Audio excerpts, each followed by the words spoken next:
मैं जहां पर पार्षद हूँ वहां से 5वां घर नितिन गडकरी जी, केंद्रीय मंत्री नितिन गडकरी जी का मकान। मैं जहां पर पार्षद हूँ 26वां मकान मोहन भागवत जी का मकान। ये औरंगजेब नहीं है, इन्होंने अदानी अंबानी का जो माल है ना वो खुद के जेब में डाल दिया, इसलिए उनको औरंगजेब बोल रहे हैं। 140 करोड़ जनसंख्या है तो 140 करोड़ जनता जो है उनको गाली है। 400 पार के नीचे लिखना चाहिए बेरोजगारी बेकरार, 400 पार के नीचे लिखना चाहिए महंगाई बेकरार, 400 पार के नीचे लिखना चाहिए अत्याचार बेकरार। राम के थे, राम के है, राम के रहेंगे, लेकिन मोदी जी के कहने पे थोड़ी ना राम मंदिर जाएंगे। वहीं पर मोहन भागवत जी का मकान है, गडकरी जी का मकान है, लेकिन वहां पर जाने के बाद में संघियों को हम पूछते हैं कि भैया बताइए कि राम भगवान ने समाधि कहा दी। राम भगवान ने समाधि कहा दी, उनको खुद नहीं मालूम राम भगवान ने समाधि कहा। आपके पापों का नाश होगा, तो मोदी जी को सबसे पहले हम देने गए थे, लेकिन हमको रोक दिया गया। तो उनके पापों का नाश हुआ होता ना। आरएसएस का मुख्यालय, तो वहां पर जो है सामने वालों ने 12.5 करोड़ रुपए खर्चा किए 305 बूथ में। मैंने कितने खर्चा किया? हमने क्या किया? गनवेज जलाया, काली टोपी, खाकी चड्डी जलाने के बाद क्या किया हम लोगों ने? और उसके बाद में 108 पार्षद, 22 उनके विधायक, गडकरी जी के लड़के, देवेंद्र फडणवीस जी के भाई, ये लोगों ने मेरा वहां पर निषेध किया। संघ के काली टोपी और खाकी चड्डी की राख एक मटकी में जमा करके सांप्रदायिक सोच एवं बंटवारे की राजनीति करने वाले संघ से आजाद भारत का नारा देते हुए हम लोग उनके संसदीय क्षेत्र वाराणसी में वहां पर हमने वहां पर जाके वो राख विसर्जित की।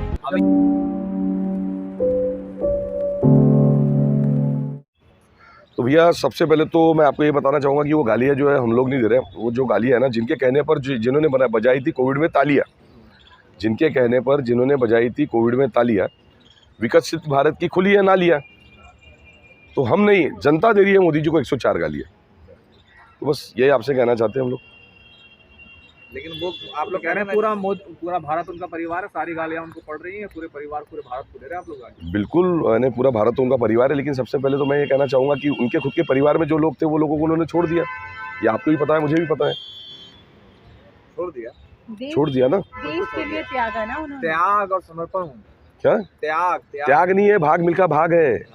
त्याग नहीं है, भाग मिल्खा भाग है। वो कहते हैं त्याग की जिंदगी जी रहा हूँ मैं, पूरा देश परिवार है। त्याग की अगर बात करोगे ना तो त्याग क्या की मैं मूर्ति लगाऊंगा, त्याग मूर्ति सोनिया जी गांधी। त्याग किसे कहते हैं वो सोनिया जी गांधी ने, त्याग मूर्ति सोनिया जी गांधी ने बताया था कि त्याग किसको कहते हैं। तो ये त्याग नहीं है, ये भाग मिल्खा भाग है। कैसे उन्होंने त्याग किया और इन्होंने क्यों त्याग नहीं किया, बताइए। किसने क्या त्याग दिया? मोदी जी ने अपनी पूरी लाइफ तो जनता सेवा में लगा दी, जन सेवा में लगा दी। मैं आपसे ये कहना चाहता हूँ कि आपको एक पता होगा कि कोविड 1 और कोविड 2, वो कोविड 2 में जो है सम्मानीय हमारे देश के प्रधानमंत्री नरेंद्र मोदी जी ने सफाई कर्मचारियों के लिए घोषणा दी थी कि भैया कोई भी सफाई कर्मचारी जो है उसको अगर कुछ होता है तो उसके परिजनों को 50 लाख रुपए की सानुग्रह निधि या सानुग्रह निधि दी जाएगी। मैं नागपुर शहर से आता हूँ, नागपुर शहर में मैं पार्षद हूँ। मैं जहाँ पर पार्षद हूँ, आरएसएस का मुख्यालय में जहाँ पर पार्षद हूँ, वहाँ पर जो है खुद मेरे बूथ में जो है संघ ने वहाँ पर आरएसएस की स्थापना की थी 1925 में। मैं जहाँ पर पार्षद हूँ वहाँ से 5वां घर नितिन गडकरी जी, केंद्रीय मंत्री नितिन गडकरी जी का मकान है। मैं जहाँ पर पार्षद हूँ 26वां मकान मोहन भागवत जी का मकान है। तो ऐसे क्षेत्र में नागपुर में 28 सफाई कर्मचारी एक्सपायर्ड हुए थे। ठीक है, 28 सफाई कर्मचारी एक्सपायर्ड होने के बाद में आप कहते हो कि उनकी त्याग की भावना है। त्याग की भावना उनकी नहीं है, उनके वजह से त्याग की भावना जिनकी थी, जिन्होंने खुद की जान न्यौछावर कर दी, वो लोगों को आज तक 28 सफाई कर्मचारियों के परिजनों को जो है उनको 50-50 लाख रुपए आज तक दिए नहीं। मैं आपको ये बताना चाहता हूँ कि 2007 तक वहाँ पर नागपुर में कांग्रेस की महानगर पालिका थी। हम लोग सफाई कर्मचारियों को मकान बनाकर देने का काम अगर किसी ने किया था तो कांग्रेस की महानगर पालिका ने किया था। 17 सालों से उनकी महानगर पालिका है। 17 साल में उनकी महानगर पालिका रहने के बाद में एक भी सफाई कर्मचारी को आज तक उन्होंने मकान बनाकर नहीं दिया। वो त्याग की भावना मैं आपको बताना चाहता हूँ कि सुपर किड हम जिनको कहते हैं, है ना, दिव्यांग भाई, तो 3,366 करोड़ का नागपुर महानगर पालिका का बजट है। हर सत्र में उनका 3,366 करोड़ का बजट रहने के बाद में 5% निधि उनके लिए रिजर्व रहती है। किसके लिए? दिव्यांगों के लिए। तो दिव्यांगों के लिए त्याग की भावना मैं आपको बताना चाहता हूँ मोदी जी की भावना क्या है। उनकी भावना यह है कि 5% निधि आरक्षित रहने के बाद में 168 करोड़ रुपए, 168 करोड़ हर साल जो है दिव्यांग भाई बंधुओं को ऊपर में खर्चा करना चाहिए। किसने? जी, जिनकी बात त्याग की भावना की बात आप कर रहे हो, लेकिन उनके ऊपर में 1 रुपया भी खर्चा होता नहीं है। दिव्यांगों की बात हो गई। मैं आपको ये बताना चाहता हूँ कि संयुक्त राष्ट्र संघ, अभी पुलिस वालों के लिए त्याग की भावना मैं आपको बताता हूँ नरेंद्र मोदी जी की त्याग की भावना क्या है। पुलिसकर्मी, यूनाइटेड नेशनल ऑर्गेनाइजेशन ने कहा है, संयुक्त राष्ट्र संघ ने 1 लाख नागरिकों के पीछे 222 पुलिसकर्मी चाहिए। त्याग की भावना देखिए नरेंद्र मोदी जी की और उनके अनुयायियों की। ये 222 के जगह पर महाराष्ट्र की बात करूंगा मैं, 136 मात्र।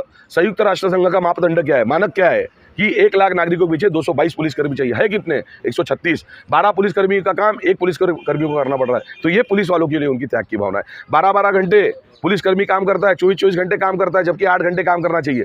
महाराष्ट्र राज्य सरकारी कर्मचारी क्लास 1 से क्लास 3, ये जो लोग हैं, ये लोगों को 365 दिन में से भैया 163 दिन की छुट्टियां है।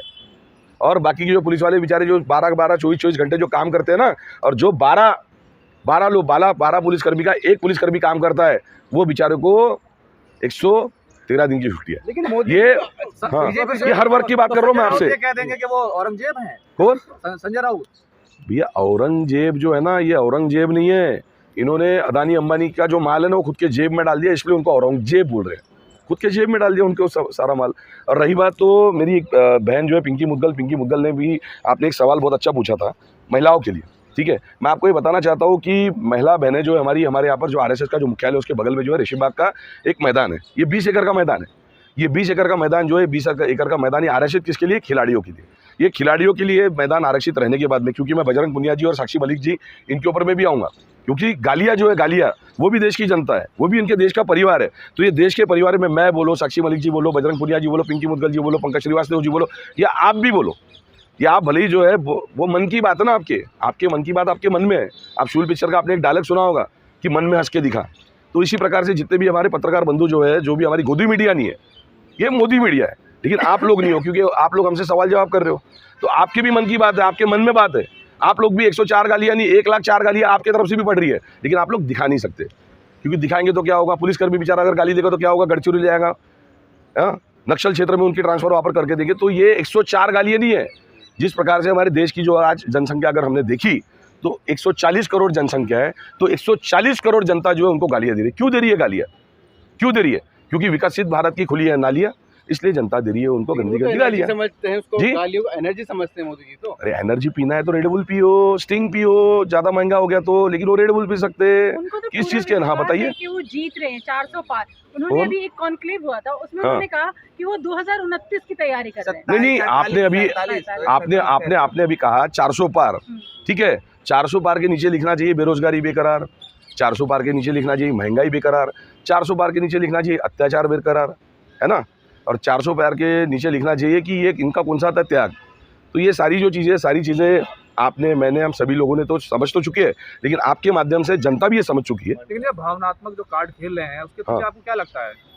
भावनात्मक कार्ड तो आपने अभी खुद ही देख लिया कि 22 तारीख को जिस प्रकार से इन्होंने कहा था कि भैया राम मंदिर में हमको जाना चाहिए करके, लेकिन जिस प्रकार से प्राण प्रतिष्ठा की बात इन्होंने कही थी, जिनके मार्ग पर मैं चलता हूँ, जिनके मार्ग पर आप चलते हो, जिनके मार्ग पर खुद नरेंद्र मोदी जी भी चलते हैं, और जिनके मार्ग पर मेरा भाई भी चलता होगा, मेरी बहन भी चलती होगी, तो जिनके मार्ग पर हम लोग चलते हैं ना, तो ऐसे हमारे सम्माननीय, हमारे हिंदू धर्म को जो है शंकराचार्य जी जिनके मार्ग पर हम लोग चलते हैं, तो उन्होंने खुद ने मना कर दिया था। लेकिन उसके बाद में भी 22 तारीख को हमने रामनवमी नहीं मनाई। हमने जो, समझ लीजिए, हमको अगर मनाना था राम भगवान की, हमको अगर पूजा अर्चना कर रही थी, हम तो रोज ही करते। मेरे दिल में राम है और आपके भी दिल में राम है, यानी राम के है, राम के थे, राम के है, राम के रहेंगे।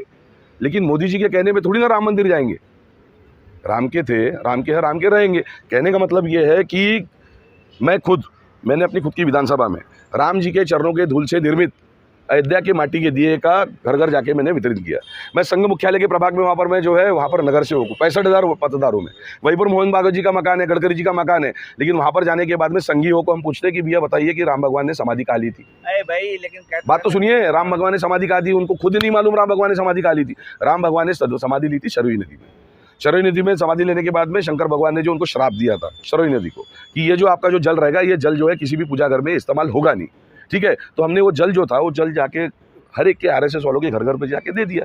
अंधभक्त तो जो थे उनको भी दिया कि भैया अगर ये जल जो है, ये जल की महत्व बताता आपको क्या है, तो कि अगर आपने ब्रह्म मुहूर्त में ये जल से अगर आपने स्नान अगर किया तो आपके पापों का नाश होगा। तो मोदी जी को सबसे पहले हम देने गए थे, लेकिन हमको रोक दिया गया। तो उनके पापों का नाश हुआ होता ना, तो वहाँ से वो रोक दिया। पूछिए। लेकिन आज एक बड़ी प्रेस कॉन्फ्रेंस हुई है आपकी पार्टी की, जितने टॉप लीडर थे, राष्ट्रीय अध्यक्ष जी, मल्लिकार्जुन खड़गे, सोनिया गांधी, राहुल गांधी, सब आए। उन्होंने कहा कि भाई फंड ही मतलब फ्रीज कर दिया गया बैंक अकाउंट, कैसे लड़ेंगे चुनाव? भैया चुनाव जो है, मैं आपको एक बताना चाहता हूँ कि मैं भी, अगर समझ लो, मैं पार्षद का चुनाव लड़ा था, जिनको यानी समझिए सम्माननीय केंद्रीय मंत्री जो नागपुर से जो आते हैं, तो उनके माने हुए लड़के हैं, समझ लो, उनके घर के मेंबर है। उन्होंने 1,72,00,000 खर्चा किए थे, ठीक है। मेरे खर्चा हुए थे 7 लाख रुपये, और 7 लाख रुपये जो ना मेरे दोस्त है, सागर कलाने है, तौसीफ है, नयन है, सागर है, सहदेव है, ये सभी लोगों ने 10-10, 20-20 हज़ार रुपये खर्चा करके मुझे चुनाव वहाँ से लड़ाया। जो लोगों ने 1,32,00,000 रुपये खर्चा किए, तो मैंने किए थे मात्र 7 लाख रुपये। ये 7 लाख रुपये के जो लोग हैं ना, जैसे हम लोग जो है ना सामान्य कार्यकर्ता है, हम लोग सामान्य कार्यकर्ता, हम किसी को दारू नहीं पिला रहे, हम किसी को पार्टी नहीं कर रहे, पार्टी नहीं दे रहे। वो जो है जनता हमको वोट देने के लिए तैयार है। आने वाले अभी 2024 के चुनाव में आपको दिख जाएगा कि ये कभी भी चुनाव जो है, ये पैसे से लड़ा नहीं जाता। मैं ये मानता हूँ। मैं एमएलए का भी चुनाव लड़ा, मेरे विरोध में जो कैंडिडेट था बीजेपी का, समझ लीजिए, 3 बार के अभी विधायक वहाँ पर बन गए। कहाँ पर? तो जहाँ पर मोहन भागवत जी का मतदान है। कहाँ पर? तो वहाँ पर नितिन गडकरी जी का मतदान है। कहाँ पर? मेरे खुद के बूथ में आरएसएस प्रमुख यानी हेडगेवार जी, इन्होंने वहाँ पर संघ की स्थापना की थी। यहाँ पर आरएसएस का मुख्यालय, तो वहाँ पर जो है सामने वालों ने 12.5 करोड़ रुपए खर्चा किए 305 बूथ में।